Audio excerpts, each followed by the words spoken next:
Perkenalkan, nama saya Hadirat Kasibeli dengan NPM 2204-1006 dari Prodi Teknologi Hasil Pertanian. Dan perkenalkan, nama saya Esther Tembak Tahan, NPM 2204-1005, Prodi Teknologi Hasil Pertanian. Di sini kami akan menjelaskan materi kami berjudul Kalor, Temperatur, dan Transfer Kalor. Saya akan menjelaskan materi tentang kalor. Dalam kehidupan sehari-hari, pasti tidak asing dengan energi panas atau energi kalor, seperti memasak atau memanaskan sesuatu. Nah, saat itulah terjadi perubahan suhu benda, di mana kalor telah bekerja. Kalor adalah salah satu bentuk energi yang bisa berpindah dari benda dengan suhu yang lebih tinggi ke benda yang bersuhu lebih rendah jika keduanya dipertemukan atau bersentuhan. Contohnya, mencampurkan air panas dengan air dingin, maka akan terbentuklah air hangat. Menurut Satuan Internasional atau MKS, satuan kalor adalah Joule. Sedangkan menurut CGS, satuan kalor adalah energi. Dan untuk beberapa jenis makanan menggunakan satuan kalori. Kalor secara alami akan berpindah dari benda yang bersuhu tinggi ke benda yang bersuhu lebih rendah, sehingga cenderung menyamakan suhu kedua benda jika saling bertemu atau saling bersentuhan.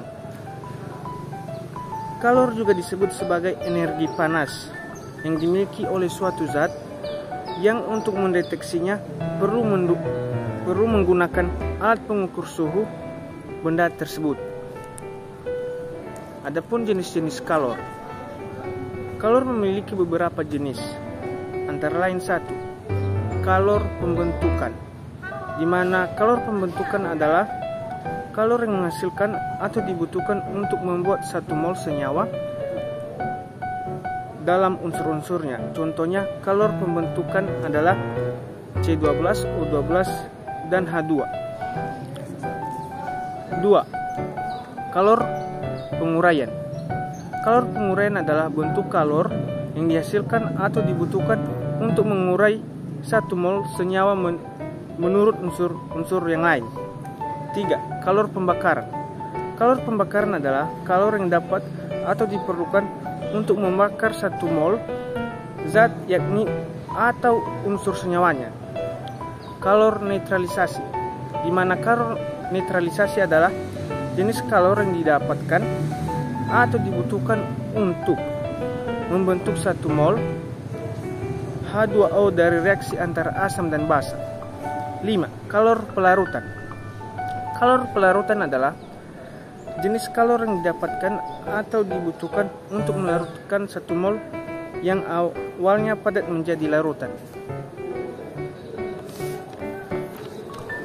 Jadi dapat disimpulkan bahwa kalor itu hal yang mempengaruhi kenaikan dan penurunan suhu pada benda adalah jumlah kalor, massa benda, dan jenis benda. Terima kasih. Di sini saya akan menjelaskan tentang perubahan kalor. Dalam praktiknya, kalor bekerja dengan prinsip merubah dua zat yang dipertemukan atau bersentuhan. Berikut ini perubahan kalor ada saja yang terjadi pada zat benda jika dipertemukan atau dipersatukan. Yang pertama itu, kalor bisa mengubah suhu zat. Itu dengan masing-masing benda pada dasarnya memiliki suhu yang lebih rendah dari nol mutlak. Jadi zat benda tersebut pasti memiliki kalor. Kandungan inilah yang kemudian akan menjadikannya penentu seberapa besar kalor yang dimiliki suatu benda tersebut. 2. Kalor bisa mengubah wujud zat. Pada beberapa jenis zat benda jika diberikan kalor dalam satuan tertentu, maka zat benda tersebut akan mengalami perubahan. Misalnya, es yang dipanaskan atau diberi kalor, maka akan terjadi perubahan wujud dari yang semula padat menjadi cair. Macam-macam perpindahan kalor. Yang pertama itu konduksi. Konduksi ini merupakan perpindahan kalor secara konduksi terjadi dengan melewati zat perantara seperti logam tanpa disertai perpindahan partikel-partikel secara permanen di dalam suatu zat itu sendiri. Contohnya, ketika memanaskan ujung logam, maka ujung logam lainnya juga ikut panas. Hal ini terjadi karena adanya hantaran kalor dari suhu yang tinggi menuju suhu yang lebih rendah. Dan yang kedua itu konveksi. Konveksi adalah salah satu suatu perpindahan kalor yang melewati suatu zat disertai dengan perpindahan bagian-bagian zat itu sendiri. Konveksi ada dua, yaitu konveksi secara alami dan konveksi paksa. Konveksi secara ilmiah, perpindahan konveksi disebabkan oleh adanya gaya apung tanpa faktor luar dan dipengaruhi adanya perbedaan jenis benda.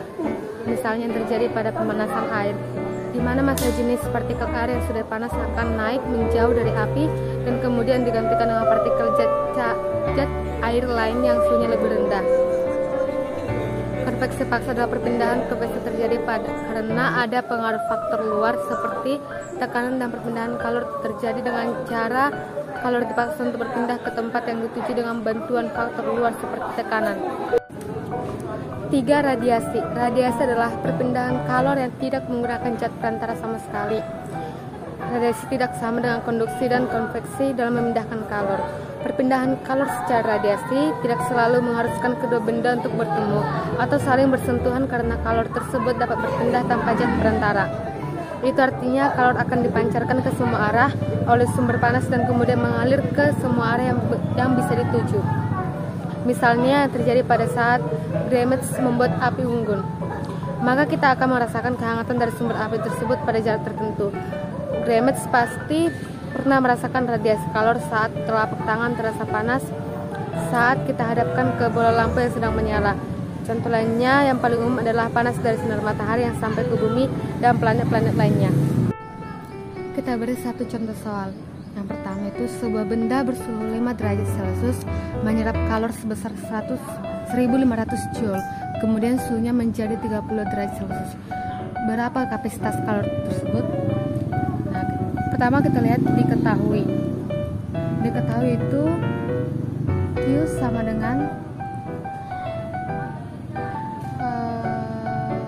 1500 Joule. Delta T sama dengan 32 derajat Celcius dikurang 5 derajat Celcius sama dengan 27 derajat Celcius. Berarti sama dengan 300 K. Ditanya C sama dengan, maka kita buat penyelesaiannya. C sama dengan Q per delta T. C sama dengan 1500 Joule per 300 K. C sama dengan 5 Joule per K. Jadi hasil kapasitas kalor benda tersebut sebesar 5 Joule per K. Seperti inilah contoh untuk soal kalor. Terima kasih. Demikian video pembelajaran dari kami. Jika ada kesalahan, kami mohon maaf. Sekian dan terima kasih. Salam.